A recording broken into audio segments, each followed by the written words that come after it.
Hello out there to everyone who's joining us today. We're still getting a few people who are logging in. But my name is Chris Palm, the estate manager at Maggy Hawk. And on behalf of all of us here, I wanted to thank all of you for joining us today for the webinar. We're joined by some 4 fabulous winemakers with 4 fabulous Pinot Noirs and our moderator, Shakera Jones, as well. So if you haven't already, I hope you guys have got either your Pinots along the Pacific pack open, ready to taste, maybe get a sniff going, or just open your favorite bottle of wine and just listen along. And again, thanks for joining us. So just a little bit of little pre-work here before we get started into the good stuff. I wanted to introduce our moderator, Shakera. When she launched her blog, Black Girls Dine Too, Shakera Jones wanted to create a community for lovers of fine wine and dining. A wine enthusiast 40 under 40 alum, Shakera's welcoming teaching style and warm personality allow people to learn about wine and cuisine no matter their knowledge or experience. Hosting bi-weekly virtual tastings, Shakera explores varietals and production regions to broaden the palates of her followers, all while she breaks down the intimidating barriers often associated with the world of fine wines. Shakera's goal is to promote and support diversity and inclusion efforts for women and other underrepresented groups in the culinary and fine wine industries. A need she identified from her own personal experiences exploring her passion for food, wine, and culture in this space. A tech professional by day and wine student by night, she is currently studying to obtain certification through the Court of Master Sommeliers and the Wine Scholar Guild, Spanish Wine Scholar. Shakera is also a media personality on the Somm TV streaming network and is part of the cast of the soon-to-be-released Somm 4. She is a wine writer with articles featured in Food and Wine and 750 Daily and was recently recognized by Wine and Spirits magazine. She recently launched her new podcast, A Glass for Every Palate. So also, I just want to welcome everybody here. I also want to just let you know we have our 4 winemakers here representing the 4 different wineries. And we're just excited to spend the next hour or so with you and talk about one of our favorite varietals. Also, for any of you guys here who were interested in purchasing any of our wines after the fact, these wines and others are available on our 4 web stores, as well as some additional tasting packs should you ever want to go back and watch the recording and taste on your own. We're also offering $15 flat rate shipping on all 4 web stores using the code PATP15, as long as the order has 3 or more bottles. So with that, I did want to introduce to you Shakera, and I'll pass it along and let her take over from here.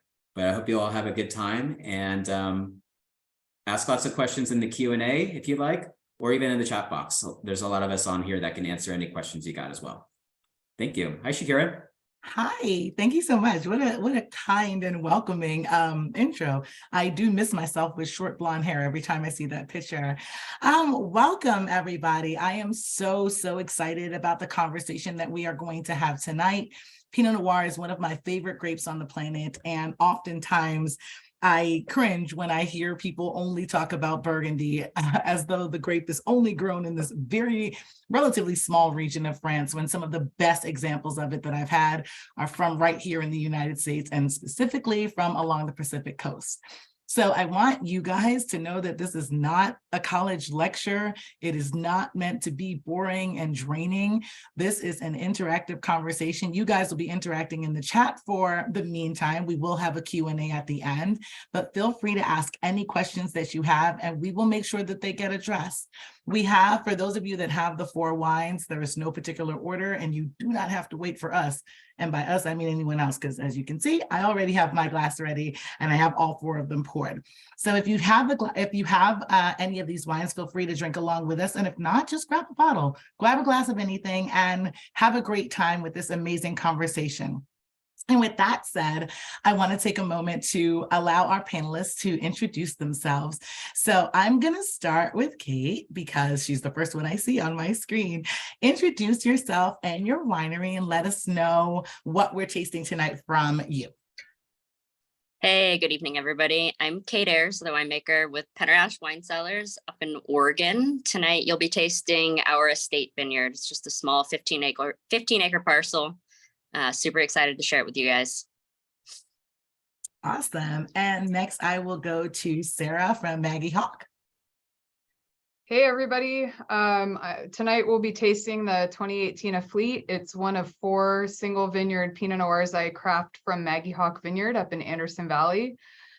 This particular wine incorporates whole cluster, so a different expression of Pinot Noir, and really excited to be here with my colleagues who all love Pinot Noir. Awesome.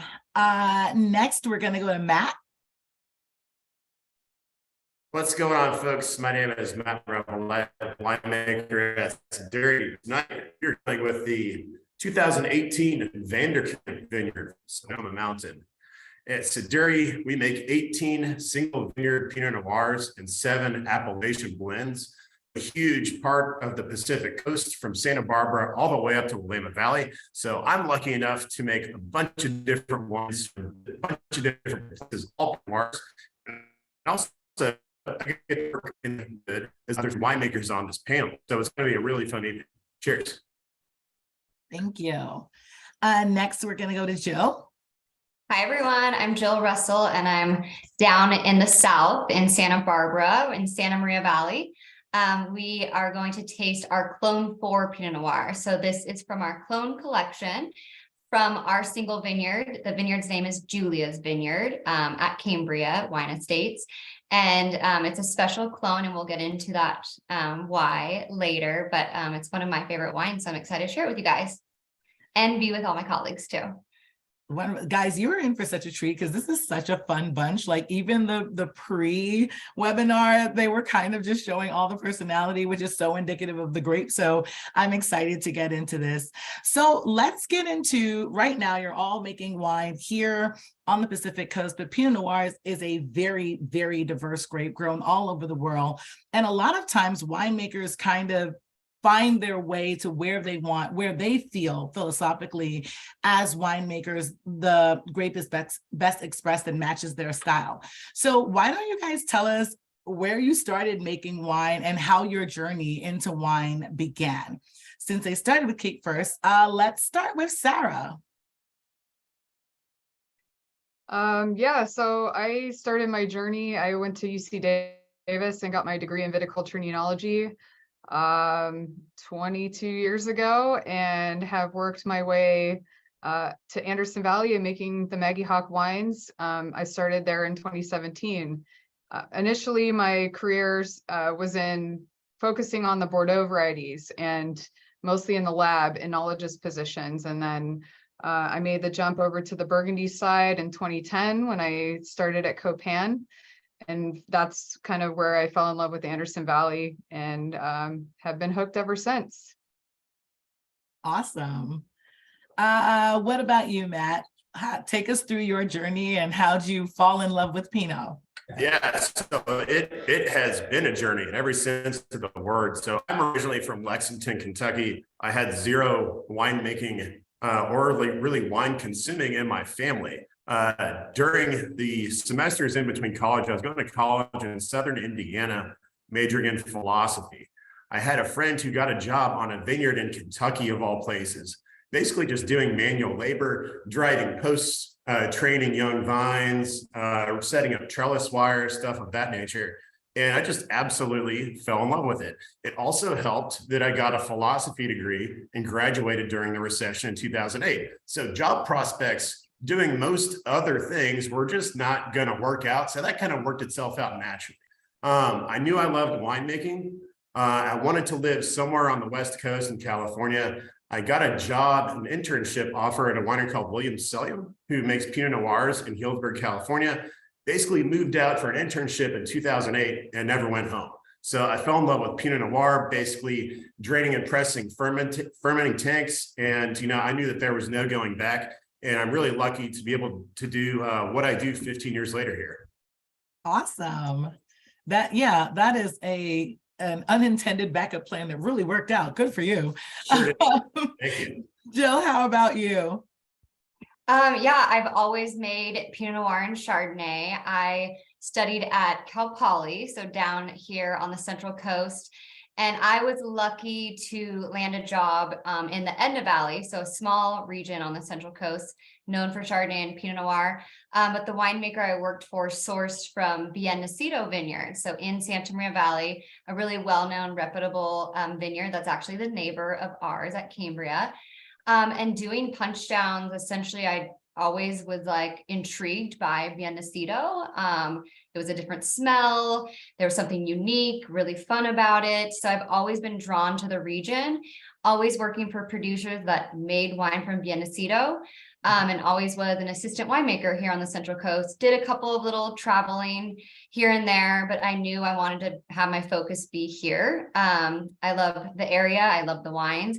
And so when the head winemaker position came about for Cambria back in 2017, it kind of spoke to me, and it's a dream job. So I'll be there for a very long time. And again, that focus, I was working with a little bit of Santa Rita Hills fruit, Santa Maria Valley vineyards, where I previously was, and I'm really glad to be focused in Santa Maria at Julia's Vineyard. Nice. And last but not least, Kate, take us through your journey.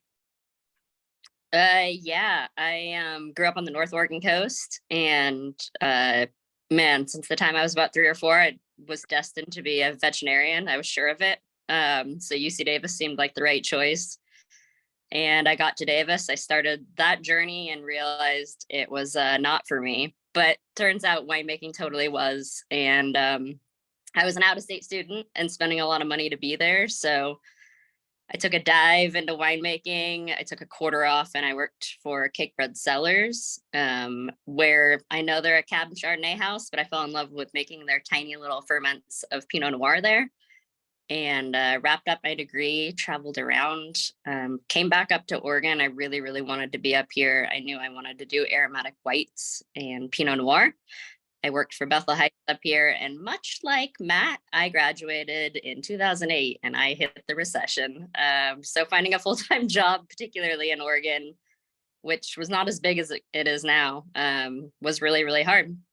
So I went back and I worked for the Hess Collection making Cabernet Sauvignon for 5 years, just kind of biding my time until I could get back up here. And as Jill said, the opportunity of a lifetime struck with Penarash, and I took that position in 2016, became winemaker in 2018, and I'm not looking back. It's been awesome. That is amazing. You know, it's funny. Listen, I mean, I know all your stories, but listening to you, oftentimes when we talk to winemakers, they started doing the grape that they fell in love with somewhere else, somewhere in the old world where it's really, really known for. And then, but you guys are all very different and like, nope. I mean, you make wine here and it's where you found your love and your passion. And I think that speaks in every bottle that we're having. I think that winemakers in a very unique way, which is just another way that food and wine are so intricately tied together. You're chefs. You are artisan curators of this beautiful product with different styles, different ways of really transforming these ingredients, even though you have way less than most chefs do. So I'm going to ask you all, if you had to kind of personify your winemaking style or your winemaking philosophy, what would it be? And I'm going to go to Jill. Okay, I haven't done this in a while. I use the word energy like 1,000 times when I'm talking about my wine style. Like there's energy there. There needs to be like what's in the vineyard. We transport it in a glass, and along that line, there needs to be energy put into that. So the vibe of the winery, what goes on into the vineyard, you can taste the energy in our glass of wine. So a lot of people are like, what are you bringing here? But again, I have, you know, the great winemaking skills from great winemakers, how to make a clean, solid bottle of wine, but really to blend and bring that energy to people is what I like to say my philosophy is. And it's coming right off of you, I have to be honest, not far-fetched from what you are. Sarah, what about you? Yeah, I guess that's tough. I pull from a couple different things, inspirations, but I would say that to me, you know, growing up in team sports, that was a big part of my childhood and teenage years. I feel that a lot of what I do is a team effort, and from the start of the growing season all the way to the winery and beyond, to the sales team and my marketing team and digital, I just feel that a lot of the success of the wine comes from everybody from start to finish. And so I like to bring everybody along for the ride. I think that if everybody really believes in what we're trying to do here at Maggy Hawk, that it really shows itself, as Jill said, kind of in the energy of the wine. So that's how I approach the wine. And Matt, what about you? Yeah, so I mean, with Siduri, we're so place specific. I spend a lot of time on the road traveling to all of these different beautiful vineyards that kind of tug at our heartstrings as Pinot Noir winemakers. It's called the heartbreak grape. So it will break your heart, certain vintages, if things don't go as planned. I think it's cool letting the sites kind of express themselves. So you try to get things right in the vineyard. You maintain a finger on the pulse of what the vineyard's doing throughout the growing season. Pick it when it's ready, and then just kind of stay out of the way and let all the little personalities of all these different sections of vineyards kind of reveal themselves. I think it would be really boring to kind of like take all of these different vineyards and blend them together, or like try to squeeze them into a stylistic box that they don't belong in. There's a lot of different ways to make Pinot Noir, a lot of different soils, elevations, weather, but the same grape, and just so many different expressions. And what I've always said to people is it's a very grape that's very mutable of its place. If you want to figure out what kind of vineyard land you have, plant Pinot Noir, because there's really nothing you can hide behind. It's very transparent. It shows every fingerprint you put on it. So what I try to do is stay out of the way and let the vineyard do the work. Awesome. And Kate?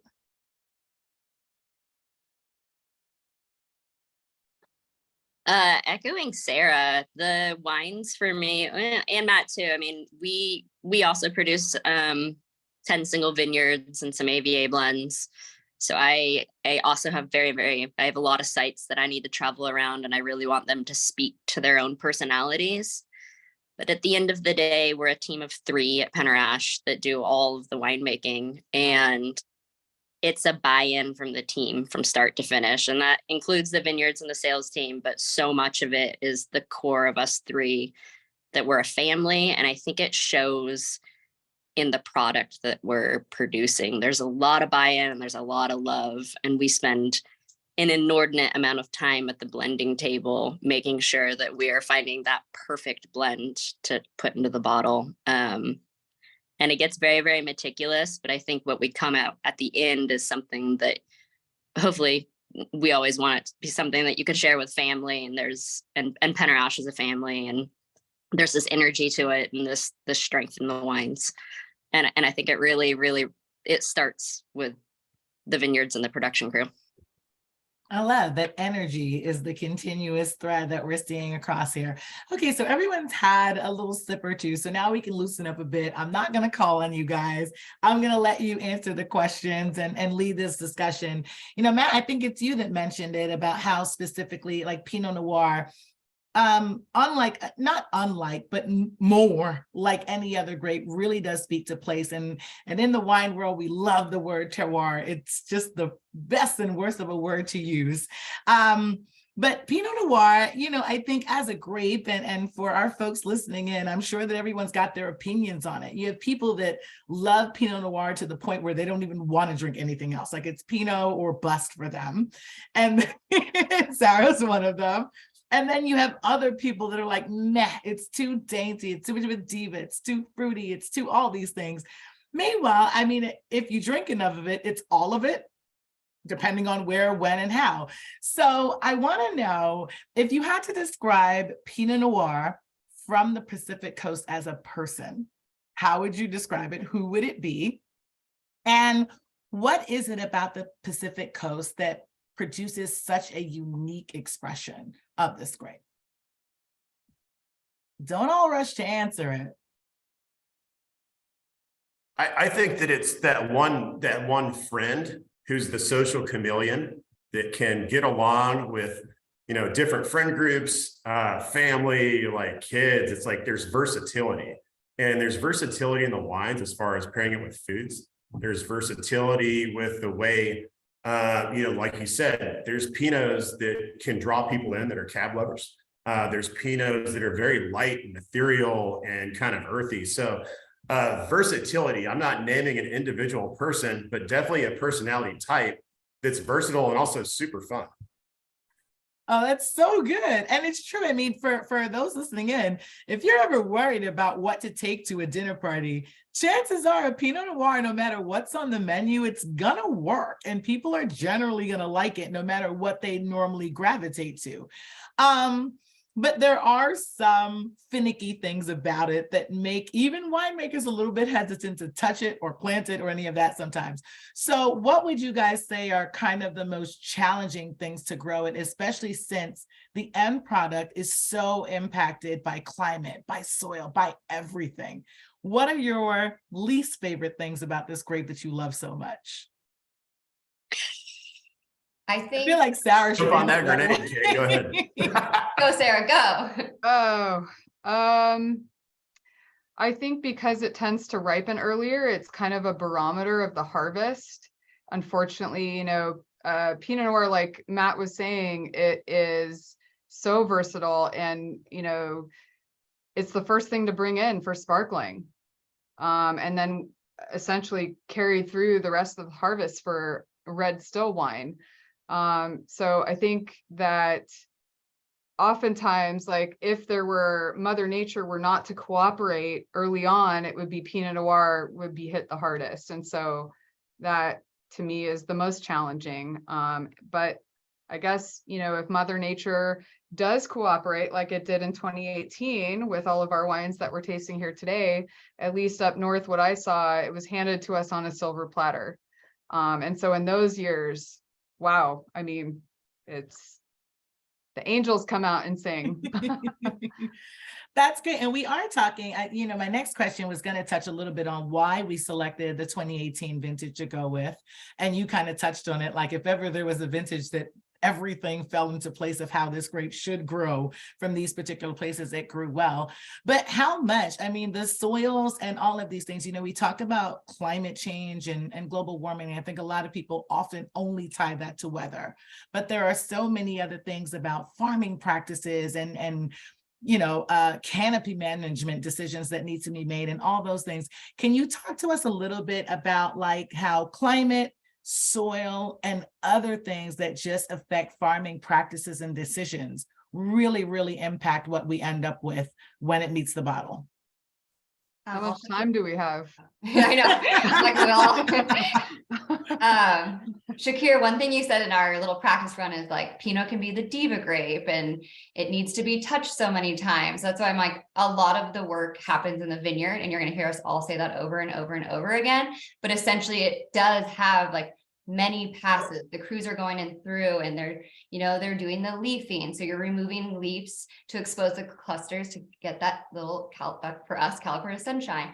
They're getting the green drop, the red drop. So we're perfecting how many clusters on the vine to get this high quality wine. For climate change, what we're seeing, you are totally correct. We're changing some of our canopy management, something that used to be more of a trend of exposing these clusters and letting the sun shine. We're watching ourselves a little bit now, especially with some of the newer plantings and the different row directions. The sun can be a little harsh. So now we're leaving some more leaves. We're noticing, so we're in Santa Maria Valley, a transverse valley open to the ocean. All the old school plantings from the 70s, which this clone 4 is from, are all east to west, open to that ocean. The breeze comes through.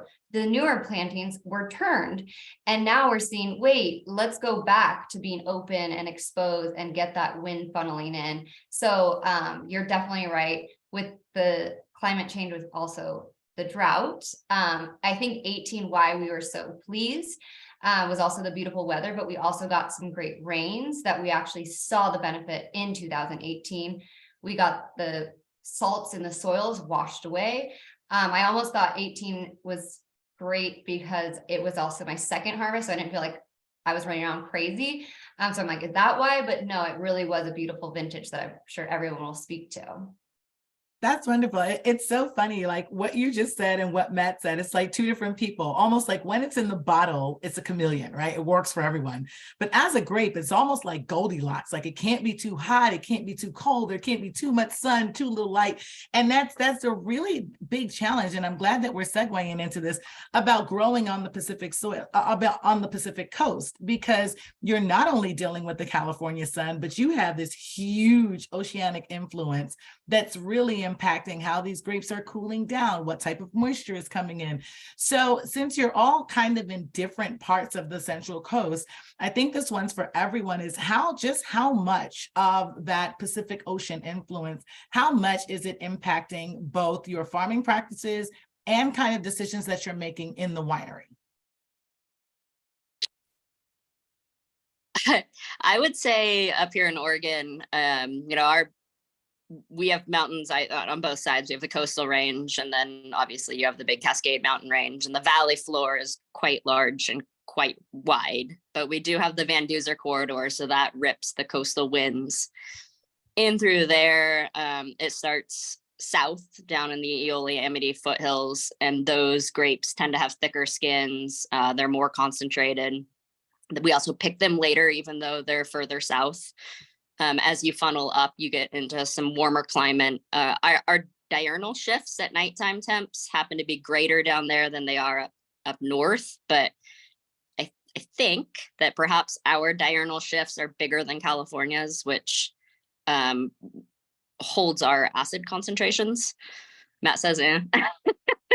What do you see, Kate? Just out What's of that? curiosity. What different, No, what's the window? you're usually, mid 80s if we're lucky during harvest time, and we'll drop down to low 40s. Okay, so like 40-degree diurnal shift. Yeah. Okay. And for anyone wondering what diurnal shift is, it's in these wine growing, there is a huge swing between daytime and nighttime temperature. And it really helps the grapes, especially stuff like Pinot Noir, where like it needs sun, but it also needs to cool down. Like it can't just stay, like it wouldn't do very well in Napa Valley. It's just No. too hot and too extreme there. But Interesting. as far as farming practices, I don't know that we're shifting because of those winds so much. I mean, there is, yes, canopy management. The bigger thing as we progress into, especially in Oregon, we're seeing, well, you guys are too, all these warmer vintages, then it's just like Jill alluded to, you're leaving more leaves on. We're planting at higher elevations than we ever have before in Oregon, because we have the ability to do so, and we're shifting our row orientations. Cover crops, a big thing. All of these are, so much of it is in the vineyard. There's very little as winemakers that we can do to adjust the grape once it's in. There you go. And what about, I mean, Matt, you're in a little different position. How would you paint us a picture of your AVA? So Sonoma Mountain's really interesting. Normally, when you hear about Sonoma Mountain, you think Cabernet country, which is kind of on the southern and eastern flank of the mountain. With the Vanderkamp vineyard, we're on the north side. So when we talk about coastal influence, from the west, we have cool air and fog in coming from the Petaluma Gap, a small break in the coastal mountains. We also have cool air coming up from the south from San Pablo Bay. And on the north side of Sonoma Mountain, they meet and they call what Martin Vanderkamp, patriarch of the vineyard, says they do battle. They kind of push each other away. And we're about 1,200 feet up the mountain where we kind of have this little sunny halo, this little beautiful pocket of this mountain that's kind of just, the sky is kind of part, and you have these beautiful 60-acre family ranch, 25 acres planted of Pinot Noir. And also some of the oldest plantings of Pinot Noir in California, dating back to, some say, 1952. So just this really beautiful, bucolic, interesting site, because Sonoma Mountain, there's not very many Pinot Noir vineyards, and we're really lucky to have this one in our portfolio since 1996, just 2 years after the winery was founded. So it's been an awesome, awesome treat for us to have. That's so interesting. And so do you guys find anything, I think that one of the things that we talk about a lot now are the age of the vines.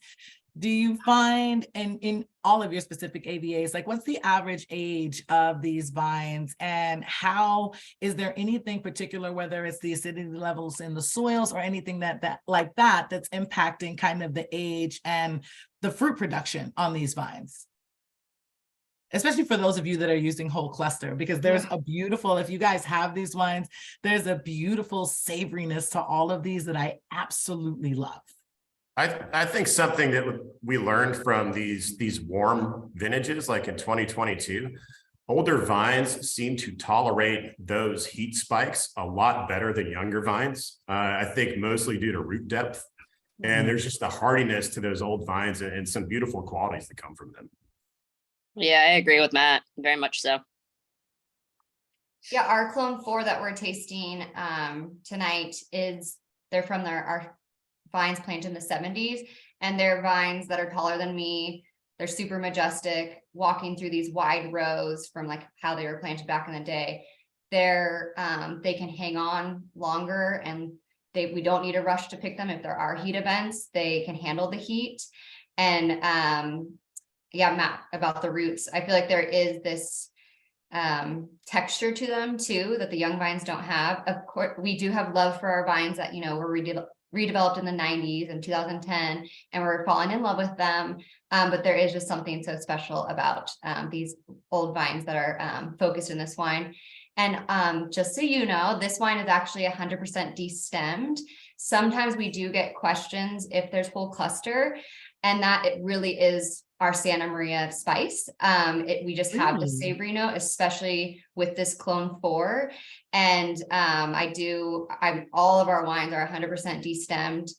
I'm not going to say that for the future, maybe new clones in the future, I will do whole cluster, but this definitely is destemmed, and that spice is Santa Maria Valley. That's again, Jill, you were like Scotty and Jordan here, because you're just taking me to the next place that I want us to go. Because the next question I was going to ask, even being on media trips or being kind of a wine geek, talking about clones can be one of the greatest and most irritating conversations ever to have sometimes, because depending on just the depth of the conversation, it can be really, really overwhelming, especially to people that are enthusiasts and just trying to learn a little more. But there is value in understanding which of these clones kind of tend to be the workhorses, which need a little bit more. And so, Jill, I'm going to pass this to you, because of the wines that we're having, you have a clone specific one. So can you give us a little overview of clones and clonal selection and why this one is so special that it ended up in this bottle? Yeah, I like to compare clones to apples to make it kind of easy for people. There's lots of different types of apples. They all have their different flavors. We don't have like multiple different single vineyards. We don't talk about our vineyard, doesn't it? Because it's all our single vineyard. And I think this was fun. We started this wine over 25 years ago, and pretty much focused on a couple different clones on our estate. And like you said, I love it because at our estate, I don't want one clone, because that's all going to ripen at the same time. We have our earlier ripening clones, we have our later ripening clones. We can kind of see a little, swing in how I can layer the flavors of the vineyard designate wine. This clone 4 kind of sits in the middle. It's not an earlier ripening, it's not a later ripening, and it is so special because of that vine age.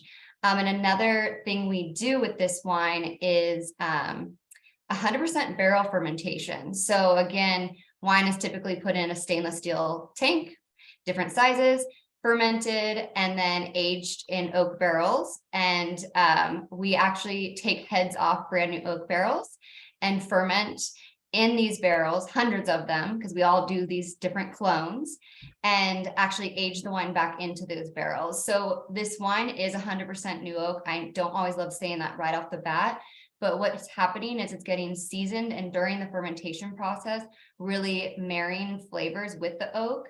And then it's aged. So it's almost aging in a twice oaked barrel.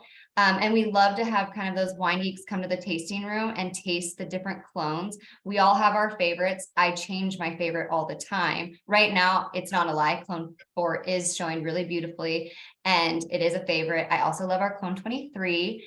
And actually that's a big topic going on. We are doing some redeveloping, and clones, it's a huge discussion. What we've planted in the past, Clone 4, that's because that's what was available in the 70s. Now there's lots and lots and lots. And then now there's even cleaned up clones that have new names. So we have to get to know these new names. So yeah, clones can be very daunting for everyone, even us. It's always, the beauty of wine, I think, is always that you always realize just how much you don't know. I never feel like I am very early on my journey than when I start talking clones with anyone, because I can't remember all of them. And, here we go.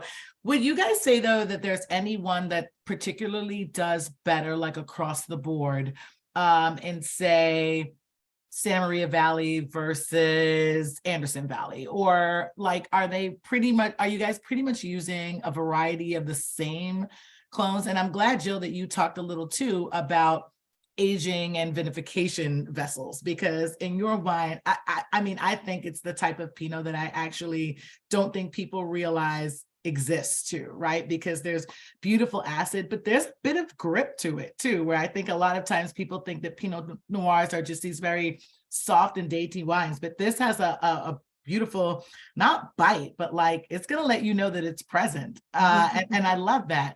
So can you guys talk a little bit about, is there a clone that you all use across the board, and what are you experimenting with now? I would bet there's quite a few clones that we all use, and mostly the Dijons, so the 114s, the 777s, 667, blah, blah, blah.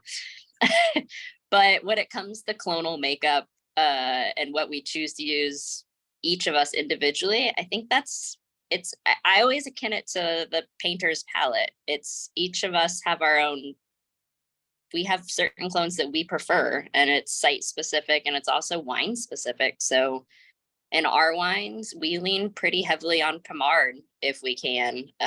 But I also usually have about 5 different clones from each vineyard that I source from. And that helps give me spice notes or structure, or maybe, some increased mid-palate sweetness. And I would hate to say there's any like specific clone that is perfect for Oregon. It's constantly evolving, and it depends what you're trying to make at the end of the day. What would you guys say when you, I guess, kind of give us a scale for what drives what decisions most? Like, I don't know how to put into words like that a clone would drive a winemaking decision on whether or not you're going to pull this now, or you're going to let it sit on the vine a little more, even though it could just about, we talked a little earlier about some of them can tolerate a little bit more. But when it comes to vinification and extraction and all of these things, do you find anyone that kind of needs a little bit more coaxing along, that works more with the things you like to do as a winemaker? Or is that pretty much an overall style thing and not specific to a clone? I find it's more specific to the vineyard. Matt? I would agree. I mean, there's some clones I like doing more whole cluster on, like Kamp. Kamp is naturally a little spicier, and leaving some whole bunch on kind of focuses those spice notes on the aromatics. A lot of it is vintage driven for me too, because if we don't get a long enough maturation time, hang time on the vine to really get those stems nice and woody and lignified, we're going to back off on the whole cluster. Also, if you have kind of looser, ganglier clusters from like poor set during the spring, you're going to get more stem flavor than fruit, and that's also not good. So a lot of it is vintage and site dependent. Well, that takes us to a great place, because we are tasting, for those of you that have the wines, we are tasting four very site specific and particularly made wines. So whether you're drinking along with us or not, make sure at the end, we're going to give you some details about how to get all of these bottles. If you didn't get it for this tasting, you'll be able to taste all of these. But this is a rare opportunity, and probably one of the things I enjoy the most is actually tasting wine with the winemaker.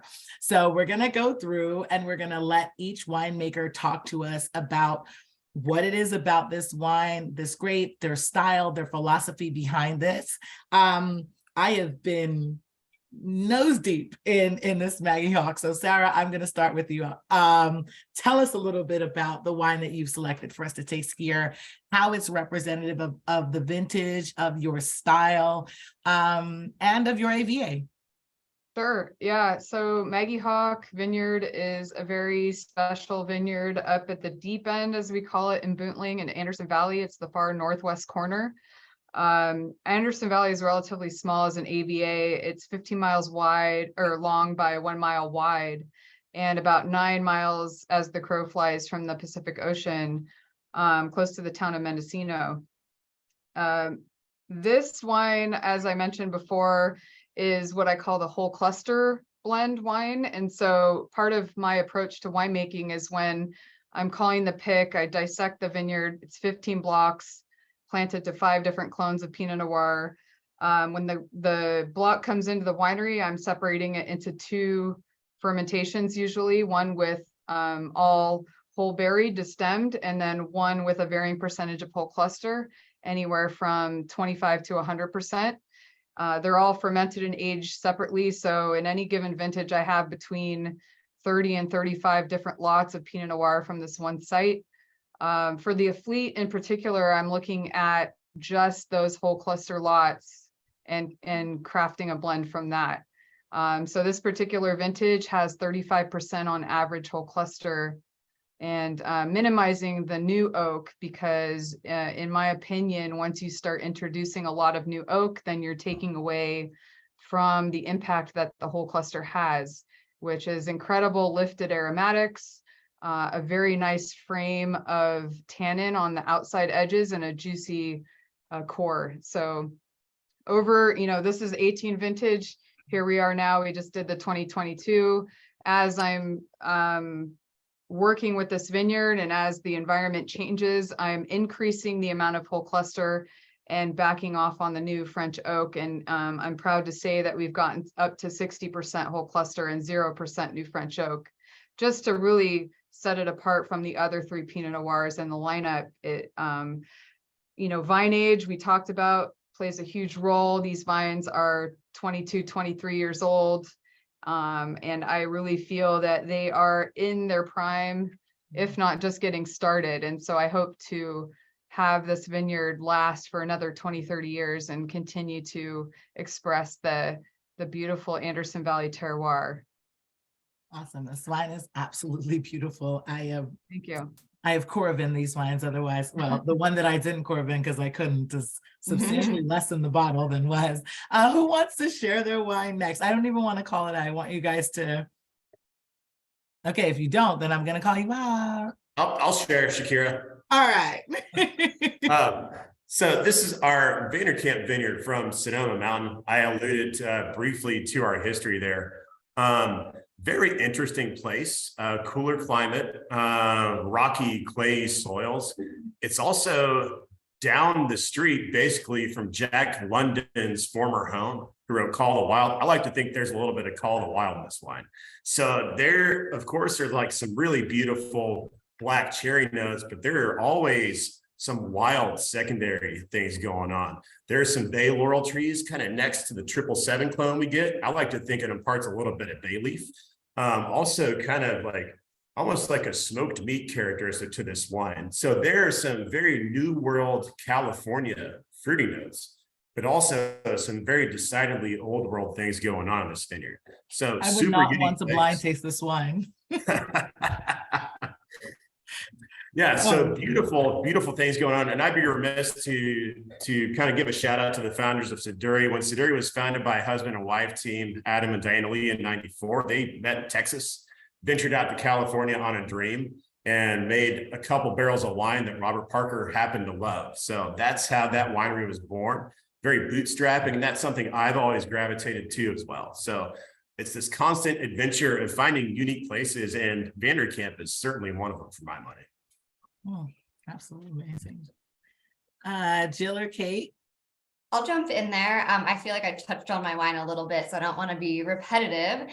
But one thing I do, I am known even in the Chardonnay world that I do like a little bit of new oak.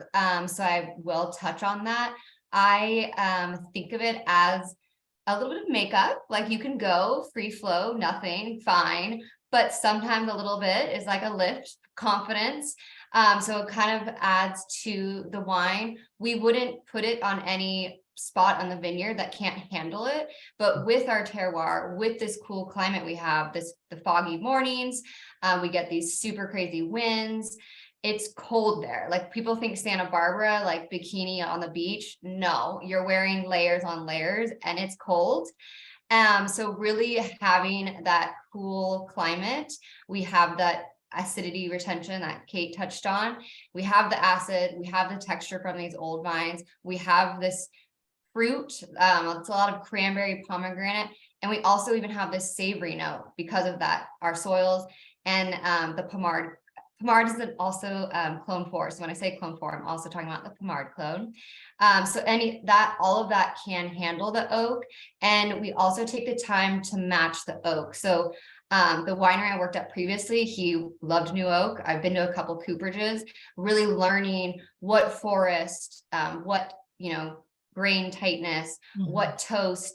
Always, you can add really toasty. We actually try to back off on that because we have that savory note in our Santa Maria wines.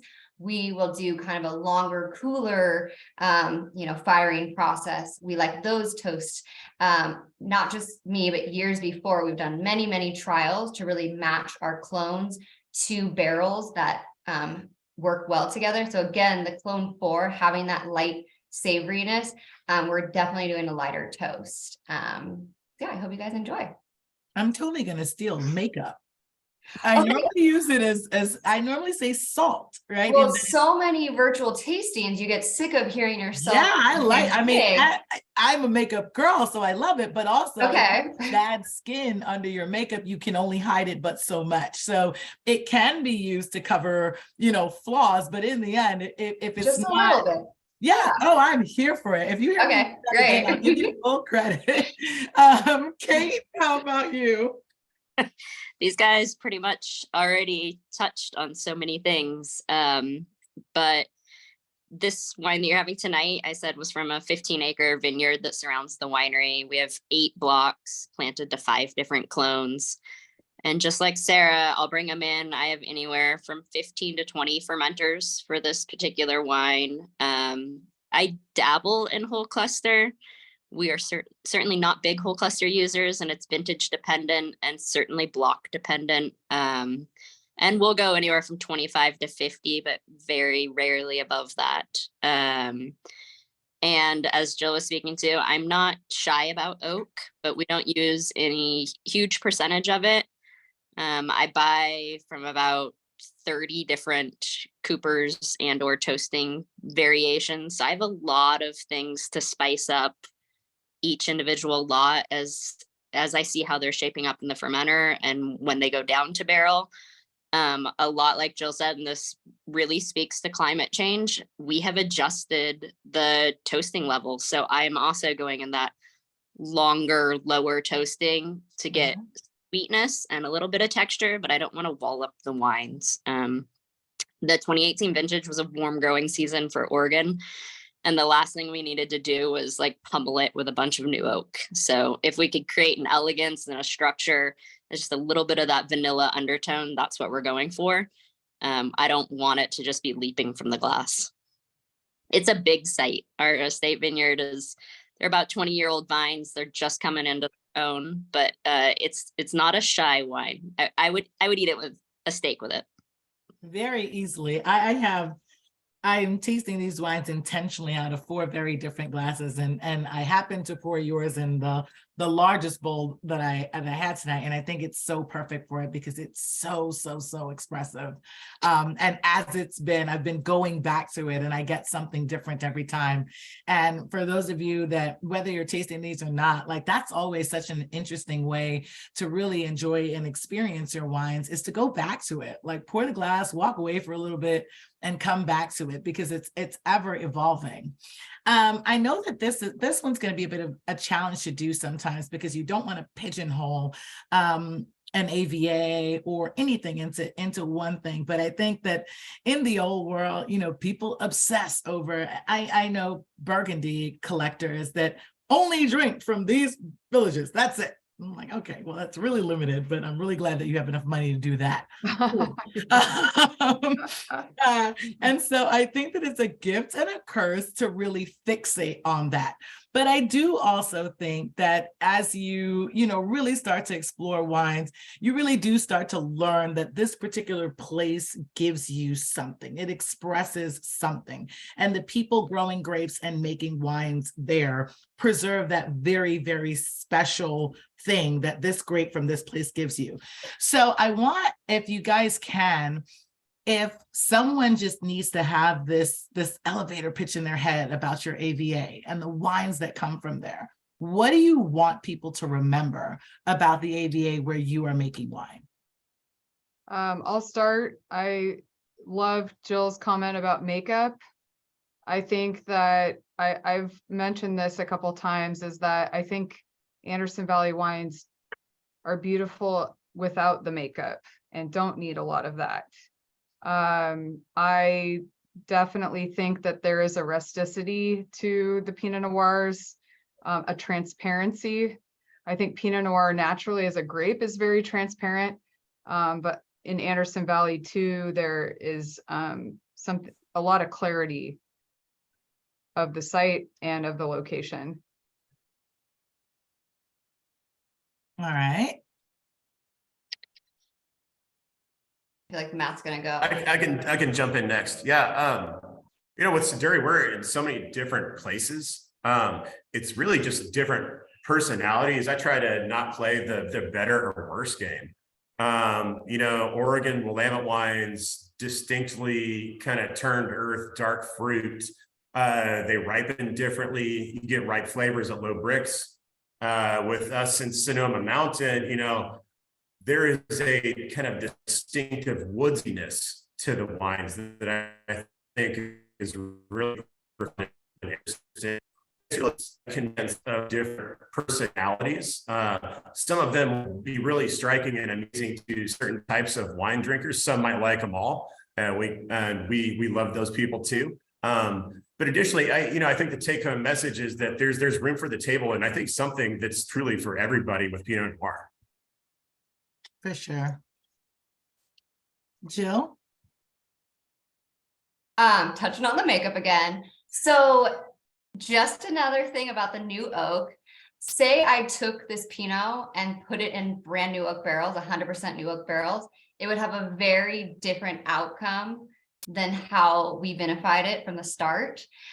So that's like, I actually think people have no idea that this is 100% new oak when they taste it, because of how the process happened. So that's how we're gently putting that makeup on. And we make lots of Pinots from our estate, and they aren't all made this way. So it's great that you guys get to try them all. You can go, we have different collection. The clone collection, we did just focus on doing the new 100% new French oak, because we actually, Denise, the winemaker before me, now general manager, she did it without just Jackson knowing. So he's, we're a part of Jackson Hemingway Wines. So it was a little bit of a secret, and he ended up loving it. And he said, make more of it.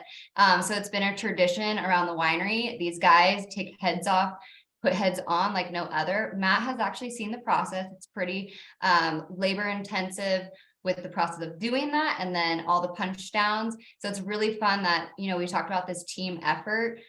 We have a specific team that knows how to do the punch down suave, gentle, and take care of these wines in a really special way. So it's fun to showcase them in the tasting room, all the different clones. But for Santa Maria, the takeaway, we talk about refrigerated sunshine. So essentially, we're not afraid to say we have California wines, but we have this crazy fog and that ocean influence that's taming the wine in a way that isn't, when we go out to different states and share our wines, sometimes people are surprised that they're from California. And I like that. It's showing that this is Santa Maria Valley. And then another thing, I used to say Santa Maria Valley Funk. I've been trained to say Santa Maria Valley Spice. So it's definitely, there's that savory spice that's there, and that's a signature for our region as well. I love both of them, either way, whether it's the funk or the spice, bring it for me. I'm here for it. Kate, you want to add anything in here? Yeah, I mean, I just got to say, Yamhill Carlton is the AVA that I'm nestled in, and frequently you're going to see those darker fruits, the blackberry, definite structure. All of that said, I sit right next to the famous Shea Vineyard that brings in that red fruit and that spice and what I used to call the California funk, or I mean the Oregon funk, but is now the spice. And so Why have we deviated from the funk? I'm here for it. What is wrong with funk? Things are I actually like funky. funk. nobody should ever look at winemakers tasting notes. They're not the public to see. I think it's just, I think it again wraps back to this whole thing that Pinot is so site specific. You can have two neighboring vineyards that are completely polar opposites when they go to a bottle.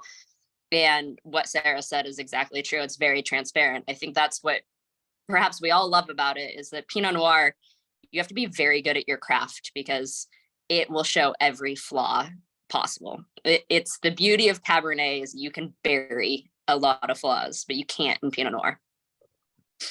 It's very true. And, you know, I think that you guys have been so genuine in your answers to these questions. And I think it's a part of what makes wine approachable. And, you know, we talk about sustainability and climate and things like that, but so much of winemaking and the true like ethos of it is in the people. I mean, this panel, you know, is majority women. Hey, Matt. And it speaks to the ever-changing landscape of diversity where it's not tied to any one thing. There's diversity in how wines are being made. So I think that we can use it when I speak about segueing into diversity. I'm going to mean it in people's places and things. There are so many changes in farming now where we're moving away to more mechanized things, where we're really trying to preserve and keep our soils regenerative. Man, I can't say that word, farming. You know, there are practices in the vineyards where we had an issue last year where people couldn't get glass to make bottles. So, I mean, you guys can take this from any angle that you want, but what do you think is one of the greatest challenges that you're seeing now in the future of winemaking, where you want to almost like keep the classic and the couture? You want to keep the essence of where you are and what you're making, but you want to take it to the next level and into the future. What do you think are some of the major challenges that you feel as a winemaker that you're going to, if you're not already addressing them, you foresee having to address them?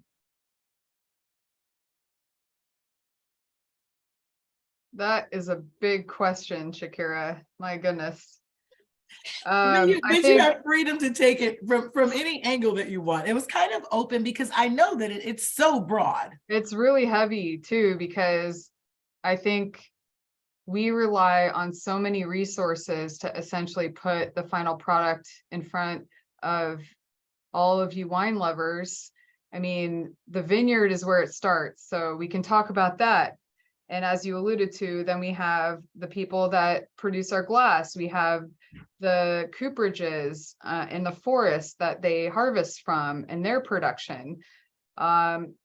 We have the trucking and logistics of getting wine to people and carbon emissions. We can talk at any level. It's a very complex system. There are lots of opportunities, I think, as an industry to look at all these segments and find alternative ways that would benefit the environment. Because ultimately, if we don't have a grape, we don't have wine. So how are we taking care of our lands? That's my main concern. I feel that we as wine growers are directly connected to that. And that's kind of our priority, is to make sure that the vineyards and the land that the grapes are coming from are taken care of so that we can continue to do our jobs.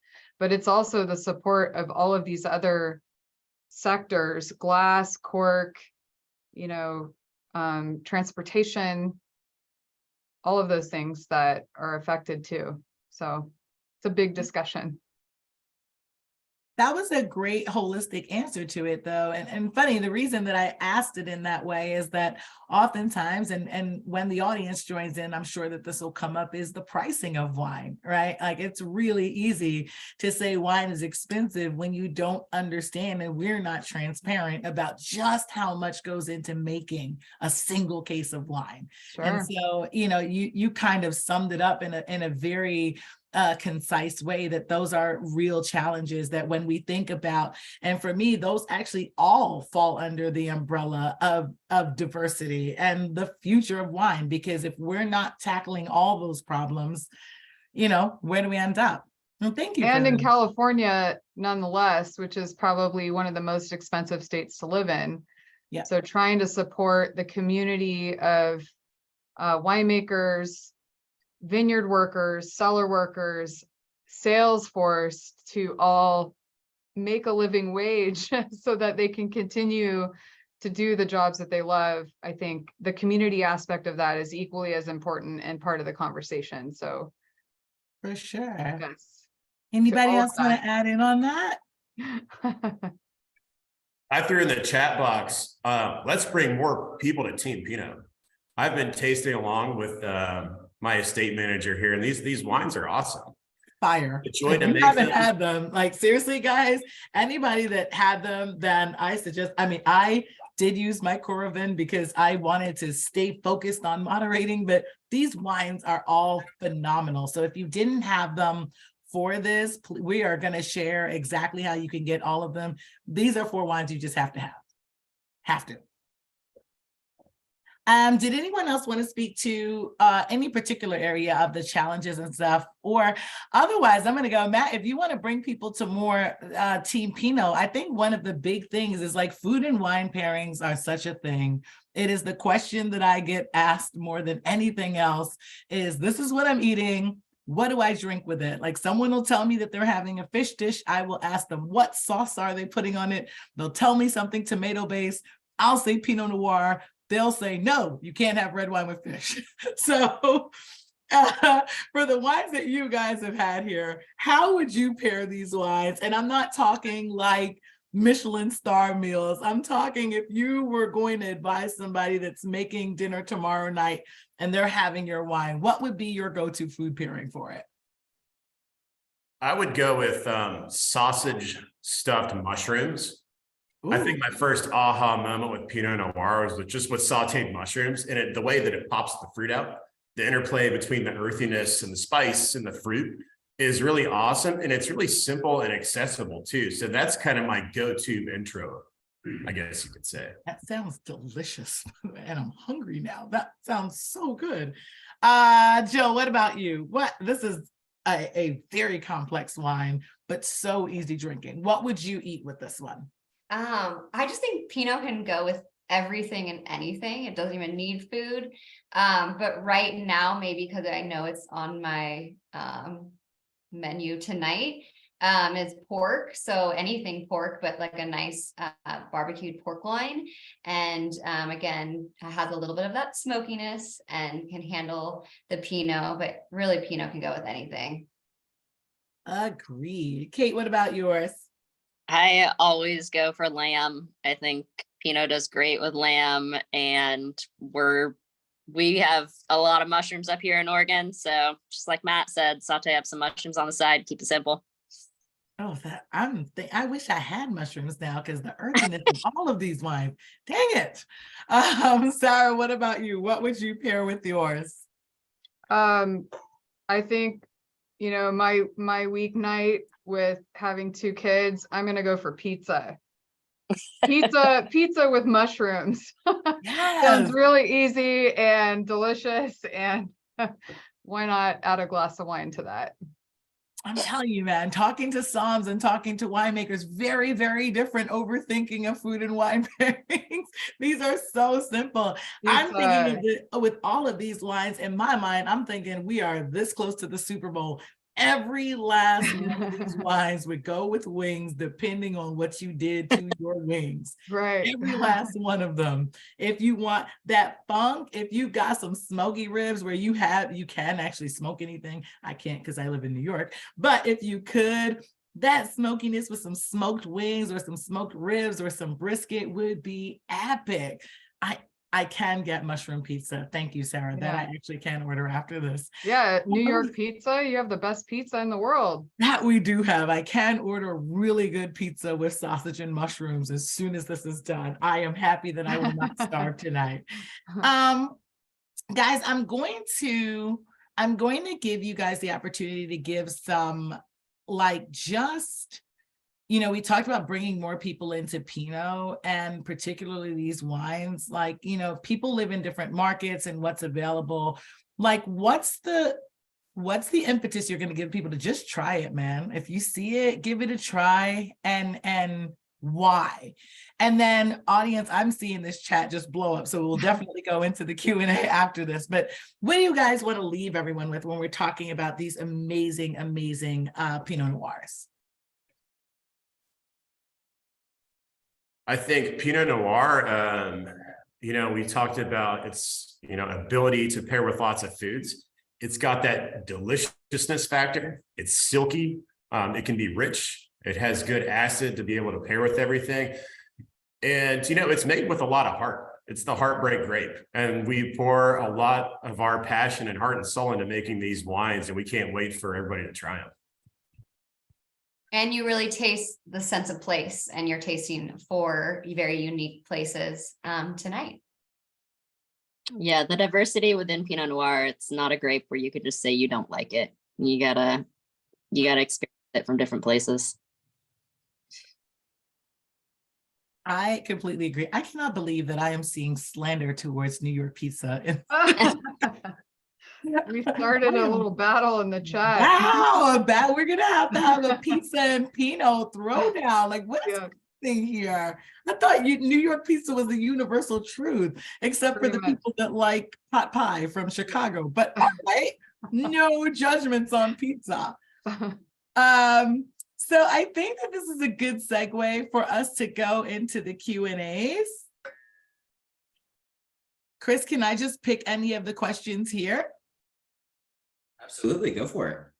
All right, so Thomas asks, outside of the date of picking the grapes, what is the winemaking decision that you agonize over the most for any individual vintage of Pinot Noir?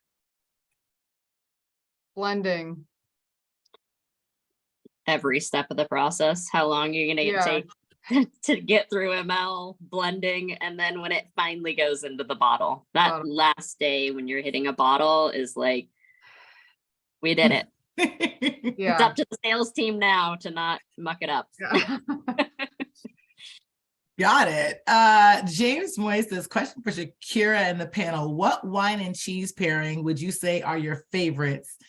And if you had to read a comic while experiencing that pairing, what comic or character would you enjoy? That's an interesting question. I will answer, I love Epoisse. It's a stinky cheese, but I think it would be great. I would love to eat it with Pinot Noir, and I have loved the Far Side comics. In fact, I have the calendar here. It's like, holy cow. So that's my comic. I love nerdy science stuff. Oh, I love this. My favorite wine and cheese pairing is Mimolette, the cantaloupe cheese. I think it's so mild yet like pungent and present. It goes with almost anything. And I am not a big comic book person, but I like makeup, Jill, and I like to change my hair. And at one point I was a platinum blonde and I became obsessed with reading every Storm comic I could get my hand on. So I'm going to go with Mimolette and Storm. That's my wine and cheese and Pinot Noir. That's going to be my wine, cheese, and comic pairing.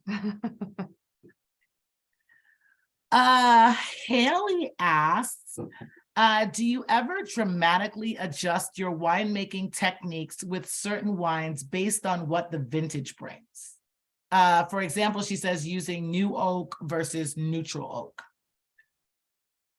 Yeah, not drastically, but I think you always go into a vintage. It's never the same percentage. It's never I love that we get to show vintage to vintage differences. We show off our estate, we show off our different blocks.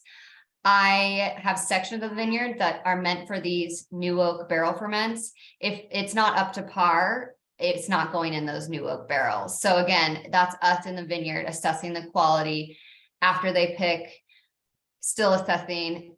I'm in the bins looking, assessing. Nope, it's not going to go in those new barrels. So it's never just like this wine is from this spot, because it may change because of that vintage.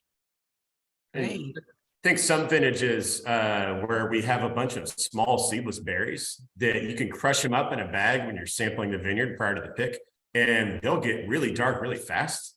And in vintages like that, you can back off on your amount of extraction because you're going to make some really beautiful, dark, lush wines pretty effortlessly. And the last, the 2022 vintage in Santa Maria, where Jill was a lot like that. Brian asks, how did the 2020 fires and smoke tape impact your winemaking for the 2021 vintage? Up in Oregon, it was our first big wildfire experience, and we didn't produce any Pinot Noir across. It was devastating, but we couldn't. Quality wine wasn't there. We were probably the only lucky region in Santa Barbara. I mean, I was in it in spirit with all my colleagues and still listened in because it could happen to us. But we still produced a vintage and had no issues. Yeah, same for Anderson Valley. We were protected as we're, kind of sandwiched in between two ranges, and luckily none of the smoke really funneled up. So we were able to produce a stellar vintage unscathed. But yeah, along with Jill, it's still like your senses are heightened. You want to learn because it's like not if, but when. And so you want to be prepared as a winemaker to address if need be. Yeah, that's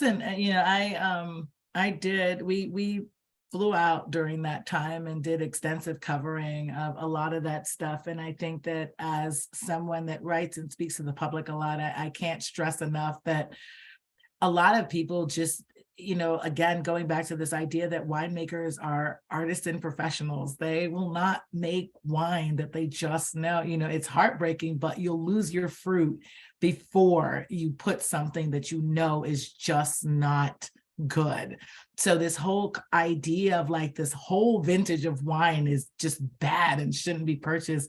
It breaks my heart because it could not be further from the truth. William asked, Kate mentioned cover crops. Can you speak further to that? It's I'm not sure I totally understand how much he wants, but we will cultivate every other row, specifically at our vineyard. I'll talk about our vineyard. And in the winter, the vineyard team will lay down what we have is cover crop, and it's a mix of grasses and legumes, clover, so you're getting nitrogen fixation. But it's also really helpful for soil water retention. So as the climate temperatures increase, we're leaving more and more cover crop down throughout the growing season. It's opposite of what people would think. You would think it would be chewing up water, but it's actually retaining and aerating the soil. So I hope that sort of answers the question. Yeah, I think that's one of the biggest questions that I see too when people, ask about cover crops, particularly in drier regions. The question is, well, why are you planting all these other things that are going to compete with the vines for water? But the nature of vines also is they do better when they struggle a little bit. Like it's what kind of strengthens them too. So competition is healthy. Deeper. You're not like, they're not on par with each other. Yeah. But it's help for biological purposes across the board, both in the soil and to bring in native species, bees, etc., that can be helpful. I cannot believe the pizza slander I am seeing here. We're going to have to do a pizza and peanut. I will not, as a New Yorker, accept this. You guys can all compete for second place. New York Supreme Pizza Supreme. I will die on that hill. Aren't Seguin Moreau barrels the fab? An anonymous attendee asked that question. Does this person sell barrels? They're anonymous. That's a very... I like them and I use them. Yes, they're fab. There we go. So whoever wrote that question, I hope you recorded that answer and you can take it back because you got the soundbite that you wanted. Also on the pizza thing, I've done a virtual tasting where we paired wine with pizza. So like that could be our next little gathering, guys. Man, we've got to do it. And I actually think virtual would be cool because then, listen, I'm thinking a partnership with Goldbelly so that somebody from Detroit can send me their subpar pizza and I can taste it with New York pizza. This is all good fun. And this is what wine should be. It should be about learning and exploring, but also it should be fun. Like it doesn't need to be this ultra serious thing so we can all learn and grow from each other. Listen, I love all pizza, but I'm a New Yorker. What can I say? Are there any other questions, guys, before we close this out? This has been such an amazing discussion and so much fun. Leonard asks, how do you expect this year's rain and snow to impact the 2023 vintage? Oh, I'm glad that you threw that in there right before we welcome all the water right now. We just don't welcome it after the buds break. So bring all the rain right now, fill up the ponds, fill up the soils, recharge those soils. But once the vines start to push and grow, no more snow, no more frost. I wish we could have had another discussion on that too, particularly with Oregon, because when I went, it was a crazy heat spike. Like I was actually annoyed. I went with all hoodies and such, and it was boiling when I went. But it was interesting to talk to winemakers about a heat spike it has an impact depending on when in the growing season it happens. But I think sometimes people just think, oh, if there's a heat spike, all the grapes are raisin, boo. But it's very specific. Maybe we have a couple more minutes. Can you guys touch on how these particular, especially when we're talking about weather, so heat spikes or excessive water, when is it not a big deal? And when is it like, oh God, this is going to destroy us? Well, please don't happen in September. September is just the worst for dramatic weather events like that. And I think that tasting 2018 was boring weather-wise. It was warm, but it was perfectly even, which yielded nice wines. The winemakers and vineyard people weren't stressed out all the time. But dramatic weather in September, for my money, is what really can throw off an entire vintage. Yeah, and speaking to there was, of course, a lot of talk about Oregon's heat dome, and I assume that's when you were there, Shakera. But yeah, it was when the grapes were little green pebbles, so it was fine. Yeah, but to Matt's point, Oregon, what we face constantly are the rains in September and October. So we're kind of nail biting at that point, and it's something that we have a love-hate relationship with. 2018 was a perfect growing season. We got just a little dusting of rain, which the grapes loved. It bought us a little more time. It was perfect. Michael Donahue, I'm sorry. I don't see your questions. Can you drop them in the Q&A section? Otherwise, we didn't see them. Cindy, thank you. Cindy, I'm sorry, thank you. And I hope that everyone knows I am just joshing around when it comes to the pizza wars. It's just regional. I love traveling the country and tasting food and different things from all over the country. Everything has its place and is delicious. Wink on the New York pizza though. If there are no more questions, if you can get your questions in the next few seconds while I'm winding down. Okay, there we go. We have one question. Where is your dream vineyard and what three clones go in?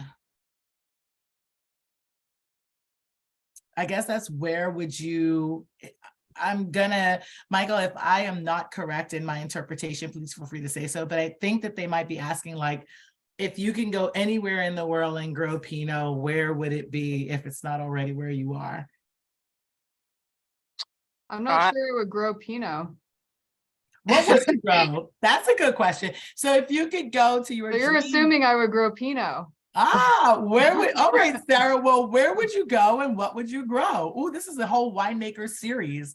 Yeah, I would definitely want to buy land in Anderson Valley, but I think I would want to go with some alternative whites or Gamay.